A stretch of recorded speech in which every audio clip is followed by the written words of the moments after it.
Prime Minister Benjamin Netanyahu, very much against the nuke deal. He called it a stunning, historic mistake. Joining me now, Zuhdi Jasser. He is the president of the American Islamic Forum for Democracy. Okay, Zuhdi, where are you on this? Do you trust the Iranians? Can this deal be verified? Are you in favor of this deal?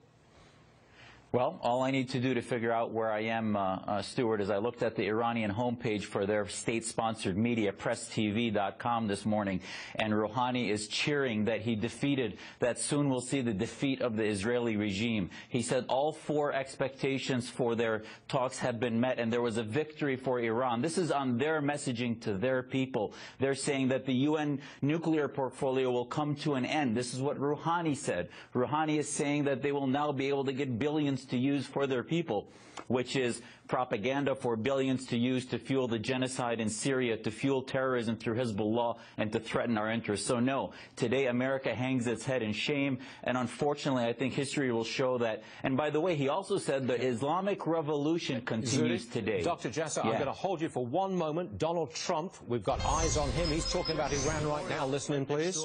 Yeah, it's one of the most beautiful areas of the world, Charlottesville.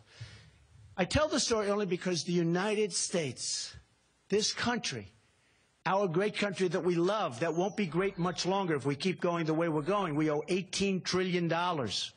It's going up rapidly. Soon it's going to be 21, 22, and 24 trillion.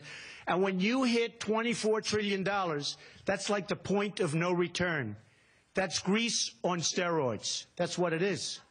So we need to take back our jobs. We need to take back our factories and we have to put people to work in this country.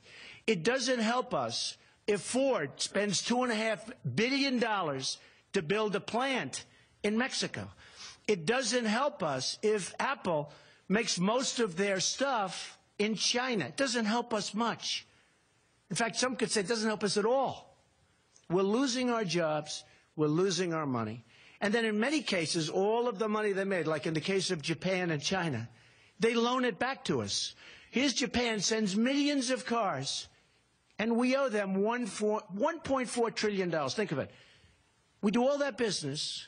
We do a very unfair trade. You know, we give them wheat, peanuts, and they don't take it. They don't even want it. And they do the cars.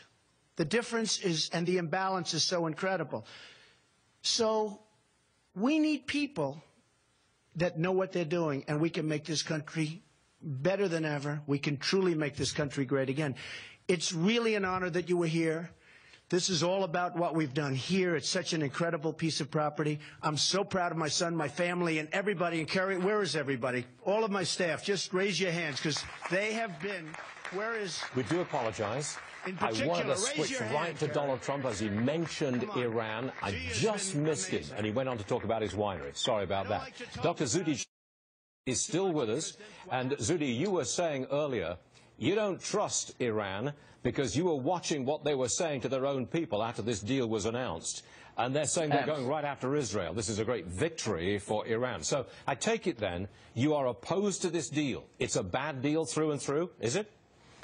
I really believe so. It's basically legitimizing a nuclear Iran, saying that they have the ability for nuclear physics, to be able to have some centrifuges. So basically we've taken a sanctions regime and released billions of unfrozen assets to give them to use, and said, you know what, all we care about with Iran is you being a little more tight on inspections that weren't working, by the way, over the last 5 to 10 years. So now somehow we're supposed to believe they're going to work. And oh, by the way, forget what you do with arms, ballistic missiles that you're going to get in 8 years, or forget what you do with Syria's arming of Assad and the genocide against the Sunnis. Forget what's happening in Yemen. We don't care about your regional hegemonic desires or global terrorism that you're fueling. We just want to sign this agreement. And the legacy, I think, is going to be that this is creating an arms race. I'm sure the Saudis and Qataris and other Gulf states are going to want to balance that, because they're watching what Rouhani's saying, what Khamenei's saying, and how their Islamic revolution now is winning. I would imagine, though, Dr. Jasser, that you're within the Muslim community in America.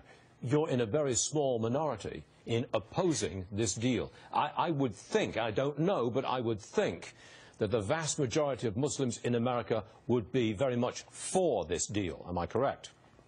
I think you're wrong there. I think if you actually looked at most Muslims, especially Sunni Muslims who are not part of the, are afraid of what's happening with Iran's hegemonic desires, or the Shia Muslims who are not Khomeinists, which is the majority of the Shia community, I would tell you that the vast majority of Muslims in America and globally are against the legitimization of the fascist theocracy of Iran. And this is what this does. Now, some that are, especially, for example, the National Islamic American Council, which is part of the Tehran propaganda. They've been part of this lobby for the Khomeinists. But other than that, most Muslims, I think, are realistic about how evil Iran is. Dr. Zuhdi Jasser, 11 years in the American Navy, I believe. Thank you very much for joining us, sir. We appreciate it. Now.